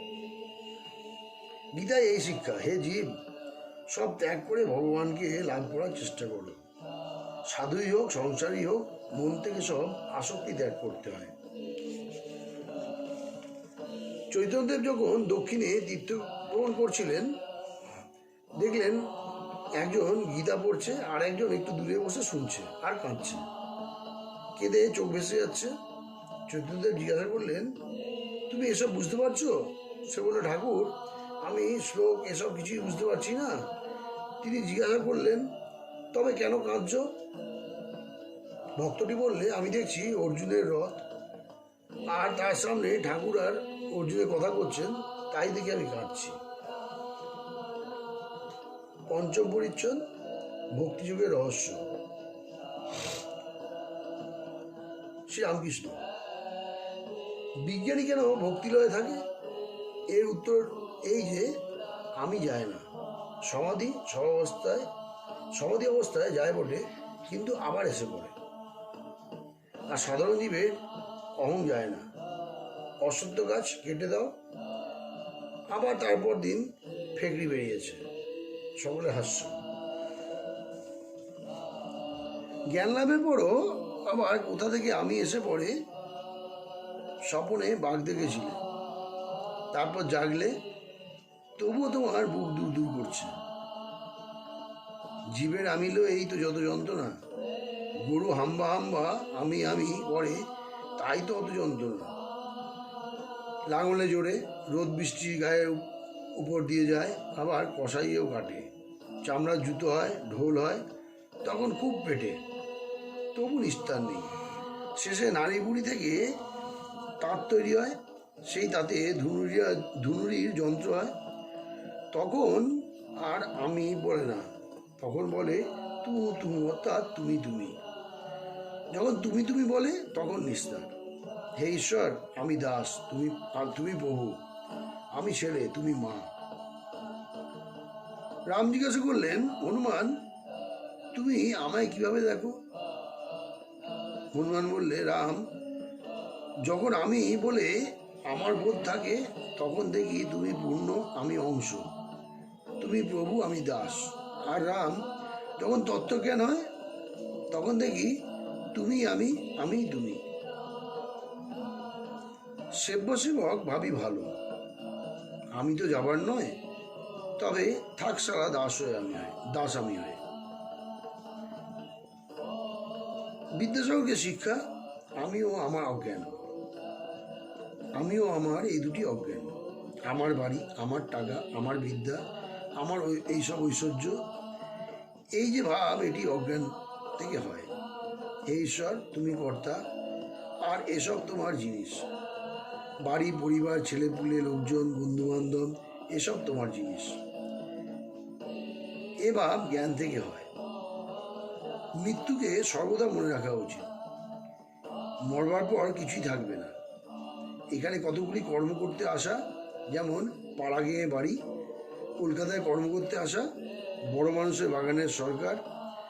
বাগান যদি কেউ দেখতে আসে, তা বলে এই বাগানটি আমাদের, এ পুকুর আমাদের পুকুর।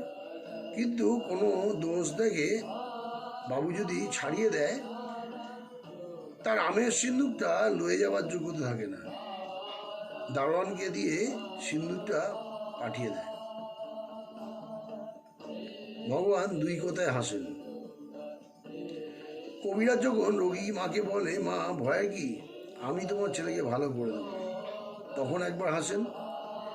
এই বলে হাসেন, আমি মারছি আর এই কি না বলে আমি বাঁচাবো।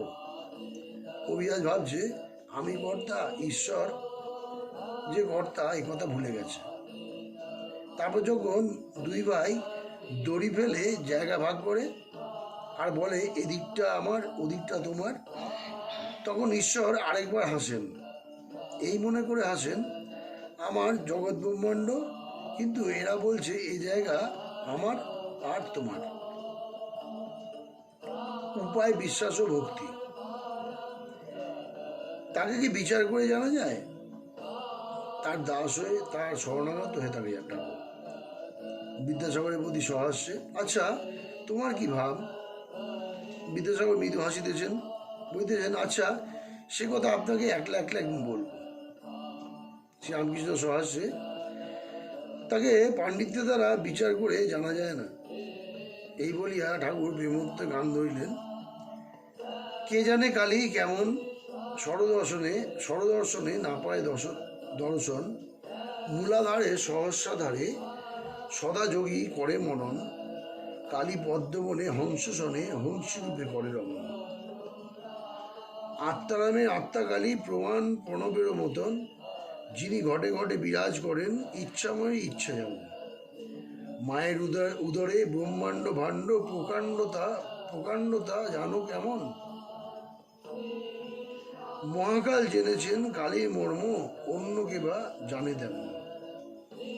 প্রসাদ ভাসে লোকে হাসে সন্তরণে সিন্ধু তারণ। আমার মন বুঝেছে প্রাণ বুঝে না, ধরবে শশী হয়ে বামন। দেখলে কালীর উদরে ব্রহ্মাণ্ড ভাণ্ড প্রকাণ্ড তা জানো কেমন। আর বলছে স্বরদর্শনে না পায় দর্শন, পাণ্ডিত্যে তাকে পাওয়া যায় না। বিশ্বাসের জোর, ঈশ্বরে বিশ্বাস ও মহাপাতক। বিশ্বাসের ভক্তি চাই, বিশ্বাসের কত জোর শুনো। একজন লঙ্কা থেকে সমুদ্র পার হবে, বিভীষণ বললে এই জিনিসটা কাপড়ের খুঁটে বেঁধে নাও, তাহলে নির্বিঘ্নে চলে যাবে, জলের উপর দিয়ে চলে যেতে পারবে। কিন্তু খুলে দেখো না, খুলে দেখতে গেলেই ডুবে যাবে। সে লোকটা সমুদ্রের উপর দিয়ে বেশ চলে যাচ্ছিল। বিশ্বাসের এমন জোর, খানিকটা পথ গিয়ে ভাবছে বিভীষণ এমন কি জিনিস বেঁধে দিলে যে জলের উপর দিয়ে চলে যেতে পারছি। এই বলে কাপড়ের খুঁটটি খুলে দেখে যে শুধু রাম লেখা একটি পাতা রয়েছে। তখন সে ভাবলে এই জিনিস ভাবাও যা, অমনি ডুবে যাও। কথায় বলে হনুমানের রাম নামে এত বিশ্বাস যে বিশ্বাসের গুণে সাগর লঙ্ঘন করলে, কিন্তু স্বয়ং রামের সাগর বাঁধতে হল। যদি তাতে বিশ্বাস থাকে তাহলে পাপ করুক আর মহাপাতকই করুক, কিছুতেই ভয় নাই। এই বলিয়া ঠাকুর শ্রীরামকৃষ্ণ ভক্তের ভাব আরোপ করিয়া ভাবে মাতোয়ারা হইয়া বিশ্বাসের মাহাত্ম্য গাইতেছেন। আমি দুর্গা দুর্গা বলে মা মরি, যদি মরি আখড়ে এদিনে নতর কেমনে জানা যাবে গো শঙ্করী। ষষ্ঠ পরিচ্ছদ। ঈশ্বরকে ভালোবাসা জীবনের উদ্দেশ্য, the end of life. Sri Ramakrishna.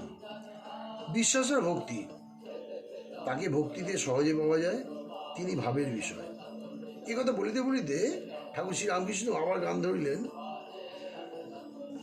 মন কি তত্ত্ব করো তারে, যে উন্মত্ত আধার ঘরে, সে যে ভাবের বিষয়ে ভাব ব্যতীত অভাবে কি ধরতে পারে। অগ্রে শশী বশীভূত করো তব শক্তি সারে, ওরে কোঠার ভিতর চড়ুকুটুরি, ভোর হলে সে লুকাবে রে। স্বরদর্শনে না পায় দর্শন, আগম নিবং তন্ত্র সারে, সে যে ভক্তিরসের মালিক সদানন্দে বিরাজ করে ফিরে। সে ভাব লাগি পরম যোগী, যোগ করে যুগ যুগান্তরে, হলে ভাবের উদয় লয়, সে যেমন লোহাকে চুম্বকে ধরে। প্রসাদ বলে মাতৃভাবে আমি তত্ত্ব করি আরে, সেটা চাতারে কি ভাঙিব হাঁড়ি, বোঝে না রে মন ঢারে ঢারে।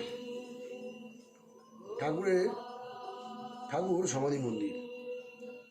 গান গাইতে গাইতে ঠাকুর সমাধিস্থ হয়েছেন, হাত অঞ্জলিবদ্ধ, দেহ উন্নত ও স্থির, নেত্রদ্বয় স্পন্দহীন।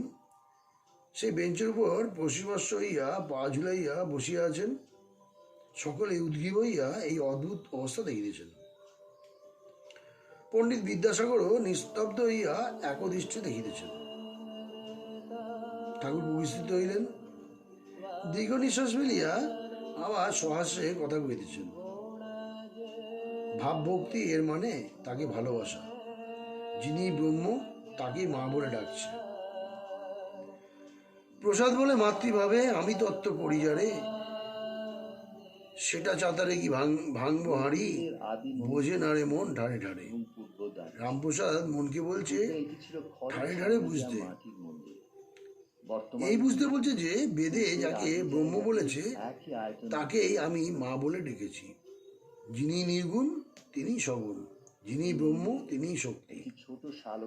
যিনি নিষ্ক্রিয় বলে বোধ হয় তখন তাকে ব্রহ্ম বলি। যখন ভাবি সৃষ্টি স্থিতি লয় প্রলয় করছেন তখন তাকে আদ্যাশক্তি বলি, কালী বলি। ব্রহ্ম আর শক্তি অভেদ, যেমন অগ্নি আর দায়িকা শক্তি, পিতার অগ্নি বললেই দায়িকা শক্তি বোঝা যায়। এবং বর্তমানে দায়িকা শক্তি বললেই অগ্নি বোঝা যায়। একটিকে মানলেই আরেকটিকে মানা হয়ে যায়। তাকেই মা বলে ডাকা হচ্ছে। মা বড় ভালোবাসার জিনিস কিনা, ঈশ্বরকে ভালোবাসতে পারলেই তাকে পাওয়া যায়। ভাব, ভক্তি, ভালোবাসা আর বিশ্বাস। আরেকটি গান শোনো। উপায় আগে বিশ্বাস, তারপর ভক্তি। ভাবিলে ভাবের উদয়, ও সে যেমন ভাবো তেমনি লাভ, মূল সে প্রত্যয়। কালীপদ সুদাসপদে চিত্ত যদি হয়, যদি চিত্ত ডুবে রয়, তবে পূজা হোম যাগযজ্ঞ কিছুই কিছু নয়। চিত্ত তদাগত হওয়া, তাকে খুব ভালোবাসা। সুধা হ্রদ কিনা অমৃতের হ্রদ, ওতে ডুবলে মানুষ মরে না, অমর হয়। কেউ কেউ মনে করে বেশি ঈশ্বর ঈশ্বর করলে মাথা খারাপ হয়ে যায়। তা নয়, এই যে সুধার হ্রদ, অমৃতের সাগর, বেঁধে তাকে অমৃত বলেছে। এতে ডুবে গেলে মরে না, অমর হয়। নিষ্কাম কর্ম বা কর্মযোগ যোগ ও জগতের উপকার।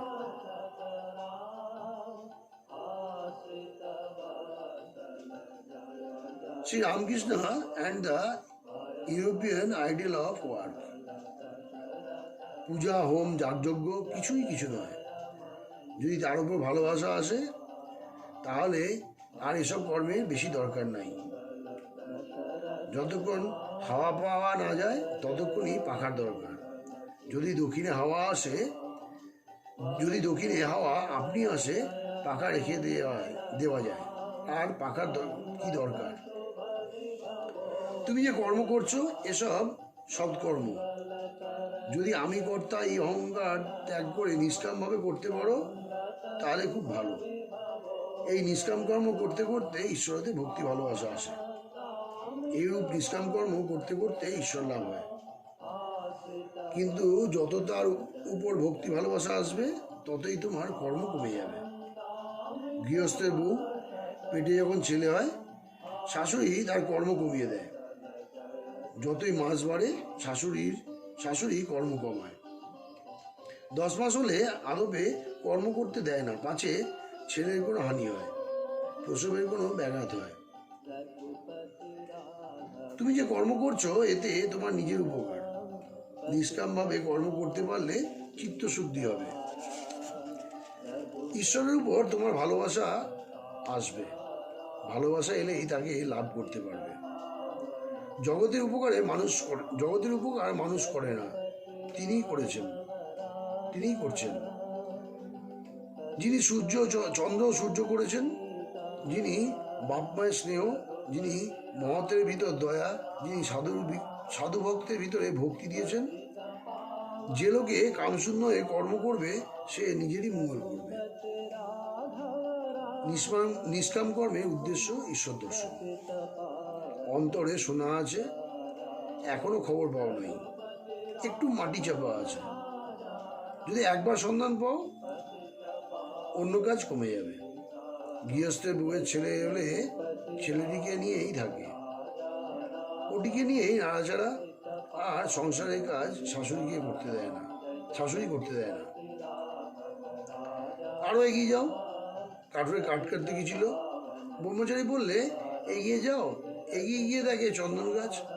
আবার কিছুদিন পরে ভাবলে তিনি এগিয়ে যেতে বলেছিলেন, চন্দন গাছ পর্যন্ত তো যেতে বলেন নাই। এগিয়ে গিয়ে দেখে রূপার খনি। আবার কিছুদিন পর এগিয়ে গিয়ে দেখে সোনার খনি। এরপর কি বল হীরা, মানিক, এইসব লয়ে একেবারে অন্ডিল হয়ে গেল।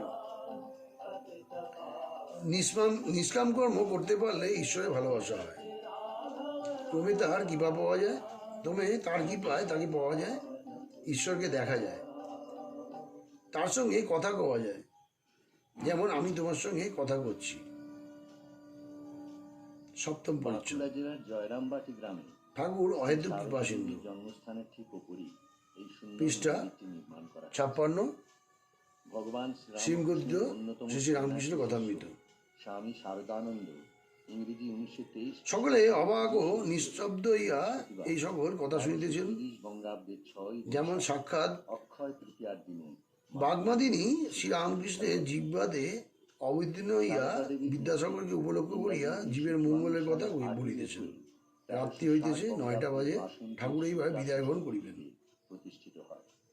তার শ্রী রামকৃষ্ণ বিদ্যাসাগরের প্রতি সহাস্যে, এ যা বললুম বলা বাহুল্য, আপনি সব জানেন, তবে খবর নাই। বরুণের ভাণ্ডারে কত কি রত্ন আছে, বরুণ রাজার খবর নাই। বিদ্যাসাগর সহাস্যে বললেন, তা আপনি বলতে পারেন। শ্রী রামকৃষ্ণ সহাস্যে বললেন, হ্যাঁ গো, অনেক বাবু জানে না চাকর বাকরের নাম বা বাড়ি কোথায়, কি দামি জিনিস আছে।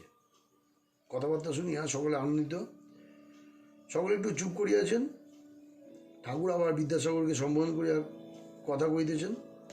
শ্রী রামকৃষ্ণ সহাস্যে, একবার বাগান বা দেখতে যাবেন, রাসমণির বাগান, ভারী চমৎকার জায়গা।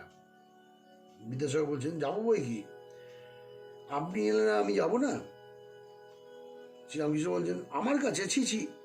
বিদ্যাসাগর, সে কি, এমন কথা বললেন কেন, আমায় বুঝিয়ে দিন।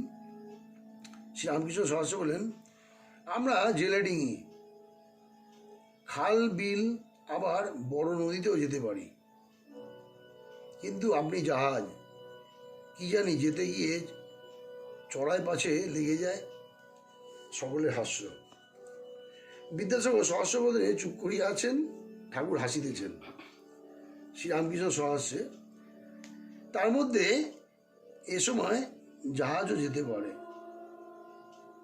বিদ্যাসাগর সহাস্য, হ্যাঁ, এটি বর্ষাকাল বটে। মাস্টার স্বর্গত, নবানুরাগের বর্ষা, নবানুরাগের সময় মান অপমান বোধ থাকে না বটে। ঠাকুর আত্মোদ্ধান করিলেন ভক্ত সঙ্গে। বিদ্যাসাগর আত্মীয়গণের সঙ্গে দাঁড়াইয়াছেন, ঠাকুরকে গাড়িতে তুলিয়া দিবেন। শ্রীরামকৃষ্ণ এখনো দাঁড়াইয়া রয়েছেন কেন? মূলমন্ত্র করে জপিতেছেন। জপিতে ভাবিষ্ট হইয়াছেন, অহেতুকু কৃপা সিন্ধু। বুঝি যাইবার সময় মহাত্মা বিদ্যাসাগরের আধ্যাত্মিক মঙ্গলের জন্য মার কাছে প্রার্থনা করিতেছেন। ঠাকুর ভক্ত সঙ্গে সিঁড়ি দিয়া নামিতেছেন, একজন ভক্তের হাত ধরিয়া আছেন। বিদ্যাসাগর স্বজন সঙ্গে আগে আগে যাইতেছেন, হাতে বাতি, পথ দেখাইয়া আগে আগে যাইতেছেন। শ্রাবণ কৃষ্ণা ষষ্ঠী, এখনো চাঁদ উঠে নাই। তমসাবৃত উদ্যানভূমির মধ্য দিয়া সকলে বাতির ক্ষীণ লক্ষ্য করিয়া ফটকের দিকে আসিতেছেন। শ্রী রামকৃষ্ণ ভক্ত সঙ্গে ফটকের কাছে যাই পৌঁছিলেন, সকলে একটি সুন্দর দৃশ্য দেখিয়া দাঁড়াইয়া পড়িল। সম্মুখে বাঙালির পরিচ্ছদধারী একটি গৌরবর্ণা শস্যধারী পুরুষ, বয়স আন্দাজ 36-37, মাথায় শিখদিকের ন্যায় শুভ্র পাগড়ি, পরনে কাপড়, মোজা, জামা, চাদর নাই। তারা দেখিলেন পুরুষটি শ্রীরামকৃষ্ণকে দর্শন করিয়া মাত্র মাটিতে উষ্ণীর সমেত মস্তক অবলম্বিত করিয়া ভূমিষ্ঠ হইয়া রইয়াছেন। তিনি দাঁড়াইলে ঠাকুর বলিলেন, বলরাম, তুমি এত রাত্রে? বলরাম সহাস্যে, আমি অনেকক্ষণ এসেছি, এখানে দাঁড়িয়েছিলাম। শ্রীরামকৃষ্ণ বলেন, ভিতরে কেন যাও নাই? বলরাম বলছেন, আগে আপনারা সকালে কথাবার্তা করছেন, মাঝে গিয়ে বিরক্ত করা। এই বলিয়া বলরাম হাসিতে লাগিলেন। ঠাকুর ভক্ত সঙ্গে গাড়িতে উঠিতেছেন। বিদ্যাসাগর মাস্টারের প্রতি মৃদুস্বরে বলিলেন, ভাড়া কি দেব? মাস্টার বললেন, আগে না, ও হয়ে গেছে। বিদ্যাসাগর ও অন্যান্য সকলে ঠাকুরকে প্রণাম করিলেন। গাড়ি উত্তরাভিমুখে হাঁকাইয়া দিল। গাড়ি দক্ষিণেশ্বর কালীবাড়িতে যাইবে। এখনো সকলে গাড়ির দিকে তাকাইয়া দাঁড়াইয়া আছেন। বুঝিয়া ভাবিতেছেন, এ মহাপুরুষ কে, যিনি ঈশ্বরকে এত ভালোবাসেন, আর যিনি জীবের ঘরে ঘরে ফিরছেন আর বলছেন ঈশ্বরকে ভালোবাসাই জীবনের উদ্দেশ্য। ওম স্থাপকায় ধর্মস্ব সর্বধর্ম স্বরূপিণে অবতার বরিষ্ঠায় রামকৃষ্ণায় তে নমঃ। তব কথামৃতং তপ্ত জীবনং কবিবিদং কলমশাপহম শ্রবণমঙ্গলং শ্রীমদাততং ভুবি গিনান্তি যে বুড়িদা জনা। জননীং শারদাং দেবীং রামকৃষ্ণ জগদ্গুরুং পাদপদ্মে সিদ্ধা প্রণমামি মুহুর্মুহু। ওম সমলা মঙ্গলে শিবে সর্বত্র সাহাদিকে শরণে ত্র্যম্বকে গৌরী নারায়ণে নমস্তুতে। সৃষ্টি স্থিতি বিনাশনং শক্তিভূত সনাতনী গুণাশ্রয় গুণময়ী নারায়ণ নমস্তুতে। নমস্কার।